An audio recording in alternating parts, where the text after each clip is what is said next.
ನಮಸ್ಕಾರ ಬಂಧುಗಳೇ. ನಿಮ್ಮ ಆಯಸ್ಸು, ಆರೋಗ್ಯ ಮತ್ತು ನಿಮ್ಮ 7 ಜನ್ಮದ ಹಣೆಬರಹವನ್ನೇ ಬದಲಿಸಬಲ್ಲ ಒಂದು ಅದ್ಭುತ ಶಕ್ತಿ ಈ ಭೂಮಿಯ ಮೇಲಿದೆ ಎಂದರೆ ನೀವು ನಂಬುತ್ತೀರಾ? ಅದು ಬೇರ್ಯಾವುದೂ ಅಲ್ಲ, ನಮಗೆ ಕಣ್ಣಿಗೆ ಕಾಣುವ ಪ್ರತ್ಯಕ್ಷ ದೈವ ಸೂರ್ಯದೇವ. ಬರುವ 2026ರ ಜನವರಿ 25ನೇ ತಾರೀಖಿನಂದು ನಾವು ರಥಸಪ್ತಮಿಯನ್ನು ಆಚರಿಸುತ್ತಿದ್ದೇವೆ. ಈ ದಿನ ಕೇವಲ ಒಂದು ಸಾಂಪ್ರದಾಯಿಕ ಹಬ್ಬವಲ್ಲ, ಇದು ನಿಮ್ಮ ದೇಹದ ಮಾಸ್ಟರ್ ಕ್ಲಾಕ್ ಅನ್ನು ರೀಸೆಟ್ ಮಾಡುವ, ನಿಮ್ಮ ಡಿಎನ್ಎ ಮಟ್ಟದಲ್ಲಿ ಮಹತ್ತರ ಬದಲಾವಣೆ ತರುವ ಒಂದು ಅಪರೂಪದ ವೈಜ್ಞಾನಿಕ ಸಂದರ್ಭ.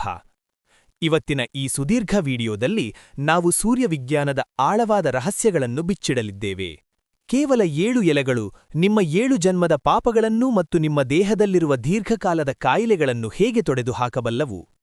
ಕುರುಡುತನಕ್ಕೆ ಕಾರಣವಾಗುವ ಗಿಡವೇ ಕಣ್ಣಿನ ದೃಷ್ಟಿಯನ್ನು ಹೇಗೆ ಸರಿಪಡಿಸುತ್ತದೆ? ಒಬ್ಬ ಸಾಯುತ್ತಿದ್ದ ರಾಜಕುಮಾರ ಈ ದಿನದ ಪೂಜೆಯಿಂದ ಹೇಗೆ ಬದುಕುಳಿದ? ಮತ್ತು ಆಧುನಿಕ ವಿಜ್ಞಾನವು ಬೆಳಗಿನ ಬಿಸಿಲನ್ನು ಬಯೋಹ್ಯಾಕಿಂಗ್ ಎಂದು ಏಕೆ ಕರೆಯುತ್ತಿದೆ? ಈ ಎಲ್ಲಾ ಕುತೂಹಲಕಾರಿ ಪ್ರಶ್ನೆಗಳಿಗೆ ಈ ವಿಡಿಯೋದಲ್ಲಿ ಉತ್ತರ ಸಿಗಲಿದೆ. ಈ ಜ್ಞಾನದ ಪ್ರಯಾಣವನ್ನು ಆರಂಭಿಸುವ ಮೊದಲು ಸೂರ್ಯದೇವನ ಕೃಪೆಗೆ ಪಾತ್ರರಾಗಲು ಕಾಮೆಂಟ್ ಬಾಕ್ಸ್ನಲ್ಲಿ ಈಗಲೇ ಓಂ ಸೂರ್ಯಾಯ ನಮಃ ಎಂದು ಬರೆಯಿರಿ ಮತ್ತು ಈ ವಿಡಿಯೋವನ್ನು ಕೊನೆಯವರೆಗೂ ನೋಡಿ, ಏಕೆಂದರೆ ವಿಡಿಯೋದ ಕೊನೆಯ ಭಾಗದಲ್ಲಿ ನಾನು ನಿಮಗೆ ತಿಳಿಸುವ ಒಂದು ವಿಶೇಷ ಸೋಲಾರ್ ರೆಸಿಪಿ ನಿಮ್ಮ ಜೀವನದ ಅವಧಿಯನ್ನೇ ಹೆಚ್ಚಿಸಬಲ್ಲದು. ಮೊದಲಿಗೆ ನಾವು ರಥಸಪ್ತಮಿಯ ಉಗಮ ಮತ್ತು ಅದರ ಪೌರಾಣಿಕ ಹಿನ್ನೆಲೆಯನ್ನು ಅರ್ಥಮಾಡಿಕೊಳ್ಳೋಣ. ಪುರಾಣಗಳ ಪ್ರಕಾರ ಸೂರ್ಯನು ಮೊದಲ ಬಾರಿಗೆ ಒಂದು ಬ್ರಹ್ಮಾಂಡದ ಅಂಡ ಅಥವಾ ಮಾರ್ತಾಂಡ ಎಂಬ ರೂಪದಲ್ಲಿ ಉದಯಿಸಿದ ದಿನವಿದು. ಸೂರ್ಯನು ಕಶ್ಯಪ ಮುನಿ ಮತ್ತು ಅದಿತಿದೇವಿಯ ಪುತ್ರನಾಗಿ ಜನಿಸಿದ ಕಾರಣ ಇದನ್ನು ಸೂರ್ಯ ಜಯಂತಿ ಎಂದು ಕರೆಯಲಾಗುತ್ತದೆ.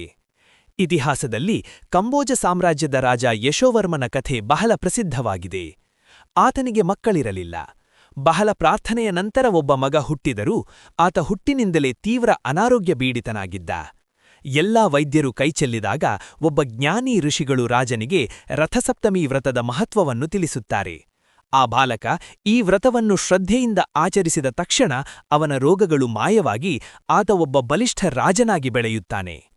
ಇಷ್ಟೇ ಅಲ್ಲ, ಭಗವಾನ್ ಶ್ರೀಕೃಷ್ಣನ ಮಗ ಸಾಂಬನು ತಂದೆಯ ಶಾಪದಿಂದ ಕುಷ್ಠರೋಗಕ್ಕೆ ತುತ್ತಾದಾಗ ಅವನನ್ನು ಗುಣಪಡಿಸಿದ್ದು ಇದೇ ಸೂರ್ಯನ ಆರಾಧನೆ. 12 ವರ್ಷಗಳ ಕಠಿಣ ತಪಸ್ಸಿನ ನಂತರ ಸೂರ್ಯನು ಸಾಂಬನಿಗೆ ದರ್ಶನ ನೀಡಿ ಅವನನ್ನು ರೋಗಮುಕ್ತಗೊಳಿಸಿದನು. ಇದೇ ಕಾರಣಕ್ಕೆ ರಥಸಪ್ತಮಿಯನ್ನು ಆರೋಗ್ಯ ಸಪ್ತಮಿ ಎಂದು ಕರೆಯಲಾಗುತ್ತದೆ. ಈಗ ಸೂರ್ಯನ ರಥದ ಹಿಂದಿರುವ ಅದ್ಭುತ ಖಗೋಳ ವಿಜ್ಞಾನವನ್ನು ಗಮನಿಸಿ. ಸೂರ್ಯನ ರಥಕ್ಕೆ 7 ಕುದುರೆಗಳಿವೆ ಎಂದು ನಾವು ಚಿತ್ರಗಳಲ್ಲಿ ನೋಡುತ್ತೇವೆ. ವಿಜ್ಞಾನದ ಪ್ರಕಾರ ಸೂರ್ಯನ ಬೆಳಕು 7 ಬಣ್ಣಗಳಿಂದ ಕೂಡಿದೆ, ಅಂದರೆ ವಿಬ್ಗಯಾರ್. ಈ 7 ಕುದುರೆಗಳು ನಮ್ಮ ವಾರದ 7 ದಿನಗಳನ್ನು ಮತ್ತು ಸೂರ್ಯನ ಬೆಳಕಿನ 7 ವರ್ಣಗಳನ್ನು ಪ್ರತಿನಿಧಿಸುತ್ತವೆ. ವೇದಗಳ ಪ್ರಕಾರ ಈ ಕುದುರೆಗಳು 7 ಛಂದಸ್ಸುಗಳಾಗಿವೆ: ಗಾಯತ್ರಿ, ಬೃಹತಿ, ಉಷ್ಣಿಕ್, ಜಗತಿ, ತ್ರಿಷ್ಟುಪ್, ಅನುಷ್ಟುಪ್ ಮತ್ತು ಪಂಕ್ತಿ. ಈ ರಥಕ್ಕೆ ಇರುವ 12 ಚಕ್ರಗಳು ವರ್ಷದ 12 ರಾಶಿಗಳನ್ನು ಅಥವಾ 12 ತಿಂಗಳನ್ನು ಸೂಚಿಸುತ್ತವೆ. ರಥದ ಸಾರಥಿ ಅರುಣನು ಕಾಲಿಲ್ಲದವನಾಗಿ ಚಿತ್ರಿಸಲ್ಪಟ್ಟಿದ್ದಾನೆ. ಇದರರ್ಥ ಮುಂಜಾನೆಯ ಉಷಾಕಾಲವು ಸೂರ್ಯನಿಗಿಂತ ಮೊದಲು ಬರುತ್ತದೆ ಮತ್ತು ಅದು ನಮ್ಮ ಮನಸ್ಸನ್ನು ದೈವಿಕ ಹಾದಿಯಲ್ಲಿ ನಡೆಸುತ್ತದೆ. ಈ ದಿನ ಸೂರ್ಯನು ತನ್ನ ಸಂಚಾರದ ದಿಕ್ಕನ್ನು ಬದಲಿಸಿ ಈಶಾನ್ಯಕ್ಕೆ ತಿರುಗುತ್ತಾನೆ. ಇದು ಚಳಿಗಾಲದ ಅಂತ್ಯ ಮತ್ತು ವಸಂತಕಾಲದ ಆರಂಭದ ಸಂಕೇತ. ಈ ಹಬ್ಬದ ಅತ್ಯಂತ ಪ್ರಮುಖ ಭಾಗ ಅರ್ಕಪತ್ರ ಸ್ನಾನ. ಅರ್ಕ ಎಂದರೆ ಎಕ್ಕೆದ ಎಲೆ ಅಥವಾ ಜಿಲ್ಲೇಡು. ಸಂಸ್ಕೃತದಲ್ಲಿ ಅರ್ಕ ಎಂದರೆ ಸೂರ್ಯನ ಕಿರಣ ಎಂದರ್ಥ. ಆಯುರ್ವೇದದಲ್ಲಿ ಈ ಎಲೆಗೆ ರೋಗಗಳನ್ನು ಸುಟ್ಟುಹಾಕುವ ಶಕ್ತಿಯಿದೆ ಎಂದು ಹೇಳಲಾಗಿದೆ. ವಿಜ್ಞಾನವೇನು ಹೇಳುತ್ತದೆ ಎಂದರೆ ಎಕ್ಕೆದ ಎಲೆಯಲ್ಲಿ ಕ್ಯಾಲೋಟ್ರಾಪಿನ್, ಕ್ವೆರ್ಸಿಟಿನ್ ಮತ್ತು ವಿವಿಧ ಫ್ಲೆವನಾಯ್ಡ್ಗಳಿವೆ. ಇದು ಅತ್ಯಂತ ಪ್ರಬಲವಾದ ರೋಗ ನಿರೋಧಕ ಶಕ್ತಿಯನ್ನು ಹೊಂದಿದೆ. ಸ್ನಾನದ ಸಮಯದಲ್ಲಿ ನಾವು 7 ಎಲೆಗಳನ್ನು ತಲೆ, ಭುಜ, ಮೊಣಕಾಲಿ ಮತ್ತು ಪಾದಗಳ ಮೇಲೆ ಇಟ್ಟುಕೊಳ್ಳುತ್ತೇವೆ. ಇದು ನಮ್ಮ ದೇಹದ ಪ್ರಮುಖ ನರಕೇಂದ್ರಗಳು ಅಥವಾ ಚಕ್ರಗಳನ್ನು ಸಕ್ರಿಯಗೊಳಿಸುತ್ತದೆ. ಇತ್ತೀಚಿನ ಸಂಶೋಧನೆಯ ಪ್ರಕಾರ ಎಕ್ಕೆದ ಎಲೆಯ ಸಾರವು ಕೂದಲಿನ ಬೆಳವಣಿಗೆಯನ್ನು ಉತ್ತೇಜಿಸುತ್ತದೆ ಮತ್ತು ತಲೆಯ ಚರ್ಮದ ಸಮಸ್ಯೆಗಳನ್ನು ನಿವಾರಿಸುತ್ತದೆ. ಆದರೆ ನೆನಪಿರಲಿ, ಎಕ್ಕೆದ ಗಿಡದ ಹಾಲು ಕಣ್ಣಿಗೆ ಬಿದ್ದರೆ ಕುರುಡುತನವುಂಟಾಗಬಹುದು. ಹಾಗಾಗಿ ಈ ಎಲೆಗಳನ್ನು ಬಳಸುವಾಗ ಬಹಳ ಜಾಗೃತರಾಗಿರಬೇಕು. ಇದರ ಜತೆಗೆ ಬೋರೆ ಅಥವಾ ರೇಗಿ ಎಲೆಗಳನ್ನು ಬಳಸಲಾಗುತ್ತದೆ. ಈ ಎಲೆಗಳು ಅತ್ಯಂತ ತಂಪಾದ ಗುಣ ಹೊಂದಿದ್ದು ಚರ್ಮದ ಉರಿಯೂತ ಮತ್ತು ರಕ್ತದ ದೋಷಗಳನ್ನು ನಿವಾರಿಸುವ ಶಕ್ತಿ ಹೊಂದಿವೆ. ಈಗ ನಾವು ಆಧುನಿಕ ಬಯೋಹ್ಯಾಕಿಂಗ್ ವಿಜ್ಞಾನಕ್ಕೆ ಬರೋಣ. ನಮ್ಮ ದೇಹದಲ್ಲಿ ಸರ್ಕಾಡಿಯನ್ ರಿದಮ್ ಎಂಬ ವ್ಯವಸ್ಥೆಯಿದೆ. ನಾವು ಬೆಳಗ್ಗೆ ಸೂರ್ಯನ ಎದುರು ನಿಂತಾಗ ಸೂರ್ಯನ ನೀಲಿ ಬೆಳಕು ನಮ್ಮ ಕಣ್ಣಿನ ರೆಟಿನಾವನ್ನು ಪ್ರವೇಶಿಸಿ ಮೆದುಳಿನಲ್ಲಿರುವ ಸುಪ್ರಾಕಯಾಸ್ಮ್ಯಾಟಿಕ್ ನ್ಯೂಕ್ಲಿಯಸ್ ಕೇಂದ್ರಕ್ಕೆ ಸಂಕೇತ ಕೊಡುತ್ತದೆ. ಆಗ ನಮ್ಮ ಮೆದುಳು ಸೆರೋಟೋನಿನ್ ಎಂಬ ಹಾರ್ಮೋನನ್ನು ಬಿಡುಗಡೆ ಮಾಡುತ್ತದೆ. ಈ ಸೆರೋಟೋನಿನ್ ನಮಗೆ ಸಂತೋಷ, ಉತ್ಸಾಹ ಮತ್ತು ಮಾನಸಿಕ ಶಾಂತಿಯನ್ನು ನೀಡುತ್ತದೆ. ಅಷ್ಟೇ ಅಲ್ಲ, ಬೆಳಗಿನ ಬಿಸಿಲಿಗೆ ನಮ್ಮ ಚರ್ಮವು ವಿಟಮಿನ್ ಡಿ3 ಯನ್ನು ಉತ್ಪಾದಿಸುವ ಶಕ್ತಿ ಹೊಂದಿದೆ. ವಿಟಮಿನ್ ಡಿ ಕೇವಲ ಎಲುಬುಗಳಿಗೆ ಮಾತ್ರವಲ್ಲ, ನಮ್ಮ ದೇಹದ 1000ಕ್ಕೂ ಹೆಚ್ಚು ಜೀನ್ಗಳ ಕಾರ್ಯಚಟುವಟಿಕೆಗಳನ್ನು ನಿಯಂತ್ರಿಸುತ್ತದೆ. ರಥಸಪ್ತಮಿಯ ದಿನ ಮುಂಜಾನೆ ಮಾಡುವ ಸ್ನಾನ ಮತ್ತು ಅರ್ಘ್ಯಪ್ರದಾನವು ನಿಮ್ಮ ಮೆದುಳಿನ ಕಾರ್ಯವನ್ನೇ ಬದಲಾಯಿಸಬಲ್ಲದು.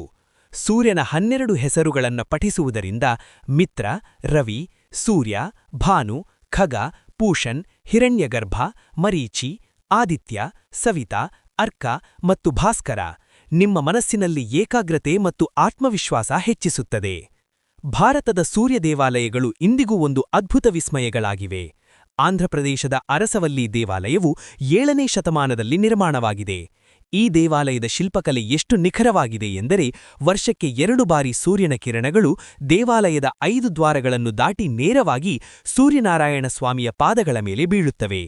ಇದು ಕೇವಲ ಧಾರ್ಮಿಕ ಚಮತ್ಕಾರವಲ್ಲ, ಇದು ಪ್ರಾಚೀನ ಭಾರತೀಯರ ಗಣಿತ ಮತ್ತು ಖಗೋಳ ವಿಜ್ಞಾನದ ಪರಮಾವಧಿಯಾಗಿದೆ. ಒಡಿಸ್ಸಾದ ಕೋನಾರ್ಕ್ ದೇವಾಲಯದ ಚಕ್ರಗಳು ಇಂದಿಗೂ ಸೂರ್ಯನ ನೆರೆಯದ ಮೂಲಕ ಸಮಯವನ್ನು ನಿಖರವಾಗಿ ಹೇಳುತ್ತವೆ. ಈ ದೇವಾಲಯಗಳು ಕೇವಲ ಕಲ್ಲಿನ ಕಟ್ಟಡಗಳಲ್ಲ, ಅವುಗಳು ಸೂರ್ಯನ ಶಕ್ತಿಯನ್ನು ಭೂಮಿಯ ಮೇಲೆ ಕೇಂದ್ರೀಕರಿಸುವ ಜೈವಿಕ ಯಂತ್ರಗಳಂತೆ ಕಾರ್ಯನಿರ್ವಹಿಸುತ್ತವೆ. ರಥಸಪ್ತಮಿಯ ದಿನ ಸೂರ್ಯನಿಗೆ ಅರ್ಪಿಸುವ ಪ್ರಸಾದ ಪರಮಾನ್ನ ಅಥವಾ ಬೆಲ್ಲದ ಪಾಯಸ. ಇದನ್ನು ತಯಾರಿಸುವ ವಿಧಾನವೇ ವಿಶೇಷ. ಮನೆಯ ಅಂಗಳದಲ್ಲಿ ಸೂರ್ಯನ ಎದುರು ಮಣ್ಣಿನ ಪಾತ್ರೆಯಲ್ಲಿ ಹೊಸ ಅಕ್ಕಿ ಮತ್ತು ಬೆಲ್ಲವನ್ನು ಬಳಸಿ ಹಸಿವಿನ ಹಾಲಿನಲ್ಲಿ ಪಾಯಸ ಮಾಡಲಾಗುತ್ತದೆ. ಹಾಲು ಪಾತ್ರೆಯಿಂದ ಹೊರಕ್ಕೆ ಉಕ್ಕುವಾಗ ಅದು ನಮ್ಮ ಜೀವನದಲ್ಲಿ ಸಮೃದ್ಧಿ ಮತ್ತು ಸುಖಶಾಂತಿಯ ಸಂಕೇತ ಎಂದು ನಂಬಲಾಗುತ್ತದೆ. ಈ ಆಹಾರವು ಚಳಿಗಾಲದ ನಂತರ ನಮ್ಮ ಜೀರ್ಣಶಕ್ತಿಯನ್ನು ಹೆಚ್ಚಿಸಿ ದೇಹಕ್ಕೆ ಅಗತ್ಯವಾದ ಶಕ್ತಿಯನ್ನು ನೀಡುತ್ತದೆ. ಇದನ್ನು ಕೇವಲ ಪ್ರಸಾದ ಎಂದು ಭಾವಿಸಬೇಡಿ, ಇದು ಸೂರ್ಯನ ಕಿರಣಗಳಿಂದ ಸಕ್ರಿಯಗೊಂಡ ನೈಸರ್ಗಿಕ ಔಷಧಿಯಾಗಿದೆ. ಕೊನೆಯದಾಗಿ ಬಂಧುಗಳೇ, ರಥಸಪ್ತಮಿ ಎನ್ನುವುದು ಪ್ರಕೃತಿಯನ್ನು ಪೂಜಿಸುವ ಮತ್ತು ನಮ್ಮ ದೇಹವನ್ನು ಪ್ರಕೃತಿಯ ಲಯಕ್ಕೆ ಜೋಡಿಸುವ ಸುದಿನ. ಬರುವ 2026 ಜನವರಿ 25ರಂದು ಮುಂಜಾನೆ ಎದ್ದು ಅರುಣೋದಯ ಕಾಲದಲ್ಲಿ ಸ್ನಾನ ಮಾಡಿ ಸೂರ್ಯನಿಗೆ ಅರ್ಘ್ಯ ನೀಡಿ. ಸಾಧ್ಯವಾದರೆ ಆದಿತ್ಯ ಹೃದಯಂ ಪಠಿಸಿ, ಅದು ನಿಮ್ಮಲ್ಲಿ ಅದಮ್ಯ ಚೈತನ್ಯವನ್ನು ತುಂಬುತ್ತದೆ. ಆಧುನಿಕ ಜೀವನದ ಒತ್ತಡದಲ್ಲಿ ನಾವು ಮರೆತು ಹೋಗಿರುವ ಈ ಪ್ರಾಚೀನ ವಿಜ್ಞಾನವನ್ನು ಮರಳಿ ಅಳವಡಿಸಿಕೊಳ್ಳೋಣ. ಈ ಮಾಹಿತಿಯು ನಿಮ್ಮ ಜೀವನದಲ್ಲಿ ಸಕಾರಾತ್ಮಕ ಬದಲಾವಣೆ ತರಲಿ ಎಂದು ಆಶಿಸುತ್ತೇನೆ. ಈ ವಿಡಿಯೋ ನಿಮಗೆ ಇಷ್ಟವಾದಲ್ಲಿ ನಿಮ್ಮ ಕುಟುಂಬದವರು ಮತ್ತು ಸ್ನೇಹಿತರೊಂದಿಗೆ ಹಂಚಿಕೊಳ್ಳಿ. ಪ್ರತಿಯೊಬ್ಬರಿಗೂ ಸೂರ್ಯದೇವನು ಆಯುರಾರೋಗ್ಯ ನೀಡಿ ಕಾಪಾಡಲಿ. ಮುಂದಿನ ವಿಡಿಯೋದಲ್ಲಿ ಮತ್ತೊಂದು ಆಸಕ್ತಿಕರ ವಿಷಯದೊಂದಿಗೆ ಭೇಟಿಯಾಗೋಣ. ಅಲ್ಲಿಯವರೆಗೂ ಸೂರ್ಯನಂತೆ ಪ್ರಕಾಶಮಾನವಾಗಿರಿ. ಧನ್ಯವಾದಗಳು.